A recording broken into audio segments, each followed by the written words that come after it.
These guys are ridiculous. These guys are ridiculous. Now, how about them damn Celtics? And we are back with another How About Them Celtics video, or I guess episode, because it's going up on streaming platforms too. But we are here recording on Friday, December 8th, after the Celtics win over the New York Knicks. They ended up winning by a score of, let me pull it up. It's not pulling up here. 10 points. 133. Won by 10 points. We are still in Vegas, so we just watched it in the sportsbook. And yeah, I mean, some slippage there. They were up big in the third quarter, then they weren't up so big in the third quarter, and then Knicks were kind of hanging on. They won. They did win the third quarter. Yes, but like they slowed down at the end and let the Knicks back in is the point I'm making. But it felt like the Knicks were just like being that annoying thorn in their side that kept trying to hang on. But for the most part, at every turn, the Celtics did make a run to come back in the game. So we can get into some of the performances, but first, overall thoughts from the game, Sam. Good bounce back game after what I had to watch on Monday. Now, I didn't think the defense was in particularly something to be proud about.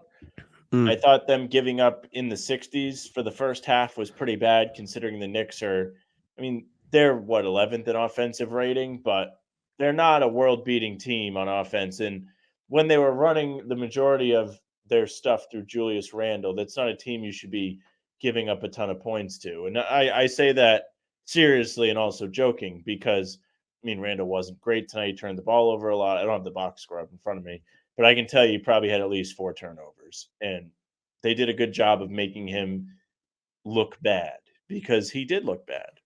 What we got? 6 turnovers. 6 turnovers. So I was correct. Yes. Great Derrick White game. We bet on Derrick White. If you watch the pregame show, over 13.5. That was easy. We had Porzingis over 4.5 points in the first quarter. He had the first 5 points of the game. First 8 points of the game. 8 points of the game. Yeah. So that was the easiest bet ever. But overall, also thought it was a good Jaylen game, and I think we can transition into the Jaylen got tossed talk, but we have the video going up later today about Jaylen responding to ESPN's post about him having 0 assists, and he made a lot of great kickouts today. He drew the defense, set up his teammates. They made some of the shots, missed some of the others, but his presence was felt in a very good way, and it all goes back to him playing under control and into the flow of the offense. There wasn't a lot of forced Jaylen action today. Agree. I agree. I thought Jaylen was good in this game. It felt like he was one of the, like, Tatum was struggling a bit early, so it felt like Jaylen kind of picked up the slack. I think we were both looking down or looking at something else when Jaylen did, like, the play first happened with the ejection, but the general consensus on Twitter is that he didn't really deserve to get ejected. It feels like the refs are being a little angry this season in general, but Celtics didn't lose. It is what it is. He's probably going to say something post-game. We're recording right after the game, so if he has commented on it, we haven't seen it, but it seems kind of lame in the grand scheme of things. Watching the second tech, it felt like the refs were a bit eager to throw him out a little bit, if you know what I'm saying. Refs have been on a hot streak with this team. Tatum earlier in the week, now Jaylen. Just sitting here thinking about that LeBron temper tantrum. Just thinking about it. Got nothing for that. It's a remarkable threshold that he gets compared to some of these other guys. Jaylen getting tossed for basically nothing. Kind of bonkers in this. I mean, it was the quickest thing ever. I put my head down and I looked up. We didn't have sound on. And there's like a big crowd on this floor. I was like, what the hell's going on? He got tossed? What? So I don't really know if he deserved to get tossed. Everyone that was at the game was tweeting that it didn't feel like he deserved it. Felt a little bit unwarranted. So feel bad for Jaylen. He's going to have to pay a fine. But overall, I was very impressed with what we saw out of Jaylen today. An efficient game. Only 13 shots. Perfect. 4 assists, 2 turnovers. That 2-to-1 turnover ratio is always great. Just happy to see him active. He looked very under control. That plus 18, eyeball emoji to that. Good Jaylen game. Proud of him. Agree. And like you said, I didn't really see what happened with the ejection, so it kind of stinks from that perspective. But he was playing good up until then, and I'm not saying it's exactly correlated, but Kristaps back, Jaylen good. Those two, chemistry. You know, it's always a good thing. We mentioned Derrick White. Feel like we should talk more about him. Best player in the game today? Question mark. Yes. No. Maybe. Yeah, Derrick White, monster game for him. He just picked his spots. He initiated when he had to. He took what he was given, 10 threes. They were leaving him open. He was in the flow of the offense, being the beneficiary of the gravity of players like Jaylen and Tatum, really making the Knicks have to fret and panic on defense. 6 of 10 from deep. I'm thrilled about that. I thought he did a great job picking his spots to go to the cup, too. We talked about it sitting there next to each other that D. White is one of the more reliable guys on the drive. You always kind of think he's going to make the shot when he takes the floater. Today was no different. 4 or 4 from the line. Just an overall great Derrick White game. He was a game high plus 21. Always happy to see a good Derrick White game.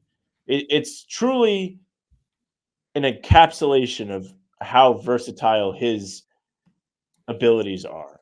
That meaning, like, he can literally be the game high scorer if he has to, and it doesn't feel forced. Or he can go out there and play good defense for you and score 7 points and barely be heard from on the offensive end. He just doesn't need to be the focal point to be effective. But when he is, he can still take on that role and it doesn't feel like he's out of place. Yeah, I agree. I think the biggest thing that you talked about that was important is within the flow of the offense, because I think the best version of Derrick White is not only taking the threes he took, because he did take 10 threes, but he also shot 4 of 6 from 2-point range.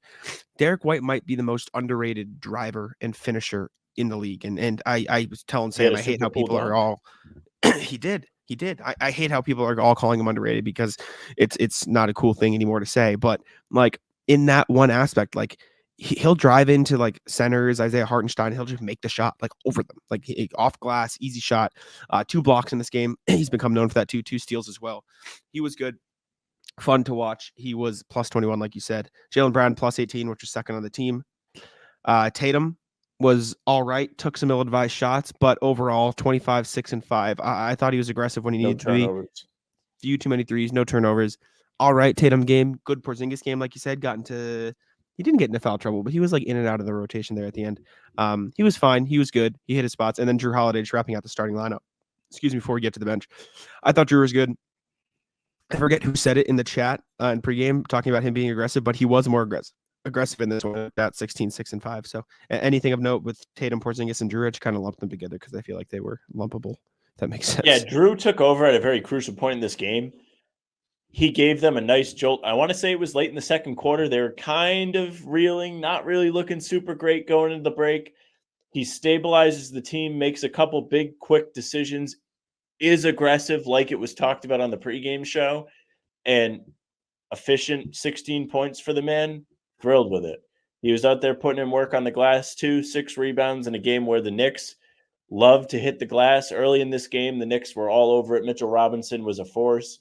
Jrue Holiday being in there, being able to help them close out defensive possessions is a huge thing. And he forced a couple turnovers. He had the 2 steals. One of them was a big tipped pass and a backdoor cut from Brunson late in this one. So I was very happy to see Jrue out there again, just looking comfortable, wasn't forcing anything, but was still able to have a big impact on the game. I almost think Derrick White is better at the shape shifting than Jrue Holiday is, even though they both have a very similar role there.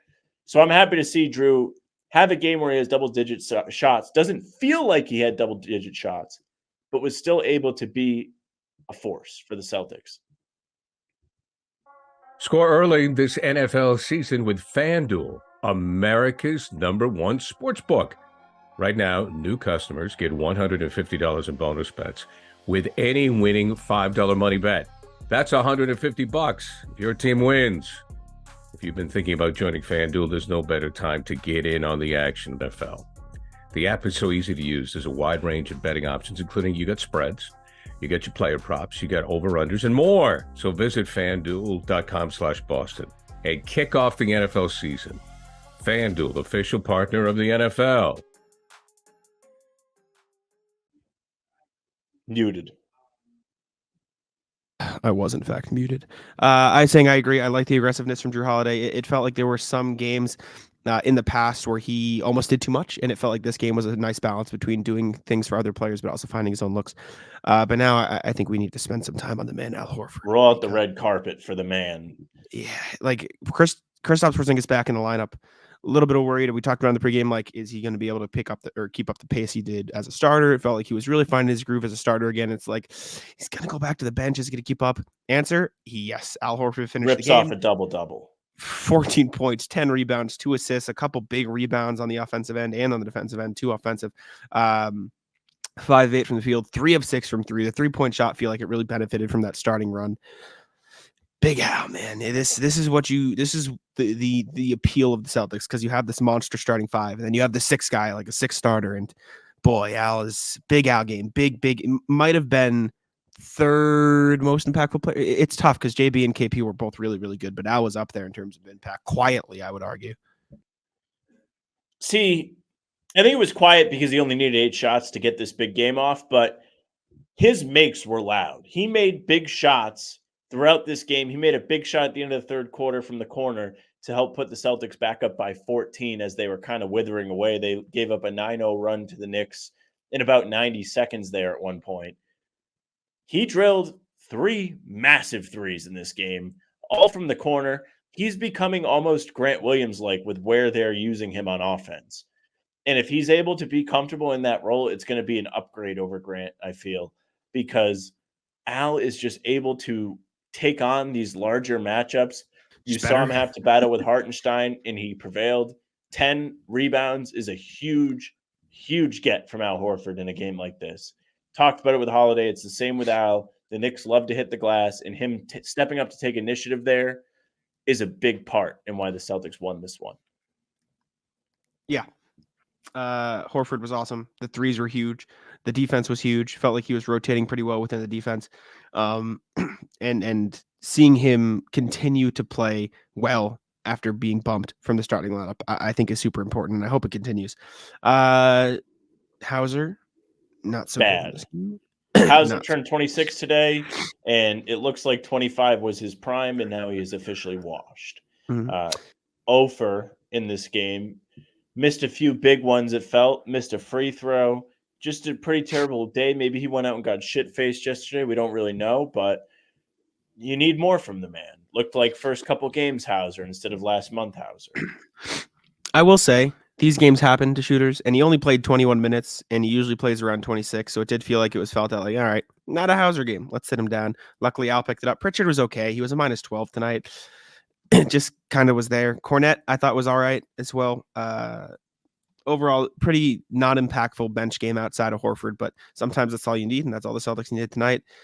As far as the Knicks, Julius Randle continues to be the funniest player on the planet. He was entertaining. He didn't even finish with terror efficiency-wise, but the 6 turnovers and just the way he plays is hilarious. The last thing I think we should talk about, unless there's something I missed, Jalen Brunson, injured. End of the game, was in. Tibbs had them out there, running them out, fouling, and Derrick Rose look back. Don't know the injury. I'm going to go look on Twitter now to see if there's any updates, but not a good look. Knicks fans got to be seething. That's got to be frustrating. So feel bad for Brunson. Don't feel bad for the Knicks. Tibbs out there having his guys foul like a rat, down 10 points with 20 seconds left. The game is over. Brunson gets hurt on the little scrum after the make, but I think it was Tatum. Steps on the back of Pritchard's foot, comes up gimpy. If he just lets the clock in this game go out, there is no opportunity for Brunson to hurt himself. This is a Tibbs-inflicted wound. You mentioned Derrick Rose. It strikes again. And you never want to see anybody get hurt. I'm not rooting for that. But I feel like Tibbs kind of like got a, hey, maybe don't do that. I hate when coaches are out of reach, the game's out of reach, and they just prolong it. There's no need for it. Nobody wants to sit there and watch the clock stop while guys shoot free throws unless they have their over in points. Just not necessary. What did we learn, Tibbs? Hoping Brunson's all right, but bad move by Tibbs. You just can't do that. You shouldn't do that. Yeah. Yeah. I'm not seeing much. Just said his ankle. I think it looked like unlucky injury. Looking like he stepped back on Pritchard's foot and he just rolled his ankle real bad. Knicks fans not happy with Tibbs on Twitter. But yeah, did I miss anything else? We covered Tatum, meh game, Jaylen, good game. Drew was good. Derrick White, obviously. I mean, Derrick White's the man. He's great. I'll end on this. Tatum having a meh game and it mostly being a laugher is very good for the Celtics, and it is a showcase of why the Celtics are able to be the team that everyone hopes they can be. You don't need Tatum to have a monster game every day to blow a team out. You just don't. He can have a quiet 18 on a inefficient 15 shots. What was he? Slightly below 50%? I don't know. He was clean. I don't think he turned the ball over, but you just don't 8 of need 18. him to be overworking, forcing, trying to create tough looks. Instead, you can benefit from ball movement, have somebody like Derrick White drop a 30 bomb and Kristaps unconscious in the first half in his return, and it's enough to get you over the finish line. I would take a game like this over a Tatum masterclass in a close game any day. I don't like the sweat. I don't like having to worry about, is Tatum's step back three going to drop?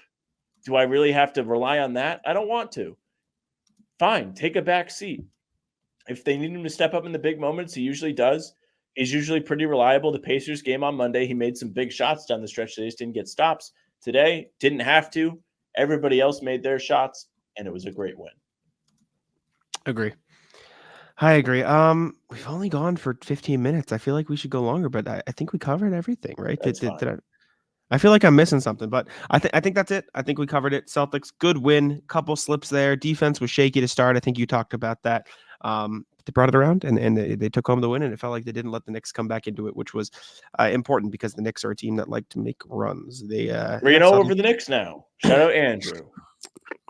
There you go. There you go. Up 20 at one point. Celtics didn't let the lead get back within 5 in the fourth quarter. So good for them. It Solid was win. not within 5, was it? No, I said they didn't let it 9. get back within 5. Oh, okay. I was like, Yeah, what? yeah. No, sorry. Good bounce back after the Pacers lost. Back on track, 16-5 in the season. Subscribe to How About Them Celtics. Let us know what you think in the comments. Make sure to follow us on socials, all that good stuff, and I'll let Sam take it out. Yeah, thank you very much for listening or watching. If you're watching, you're on our YouTube page, so make sure you subscribe to How About Them Celtics. You can hit the notification bell so you don't miss any of our game recaps, full-length pods, reaction videos, film breakdowns, or pregame streams, which are live a half hour before every game. If you enjoyed the video, leave a like, leave a comment, tell us what you thought of this game, who you liked, who you didn't, what you want to see the team improve on before the next matchup against Cleveland. You can also find us on Spotify and Apple if you want the audio versions of these recaps or the full-length pods. Follow us, leave a 5-star review, say something nice. You want to have a chat? You want to tell us what you think in more depth? hbtcpod@gmail.com is the email to reach us at. We read the emails during each podcast with the Impopnito What's Poppin' segment. Comment What's Poppin' to give yourself a chance to win a $10 gift card to Impopnito's website. Get yourself some fantastic popcorn. You can also follow us on socials at How About Them C's. That's Twitter, Instagram, TikTok. Facebook is just the name of the podcast. The pregame streams are there, as well as YouTube. You can follow Jack at Jack Simone NBA on Twitter. You can follow me at Sam LaFrance NBA. That's it for us. Bye. Taco, come on. Taco's having some fun here.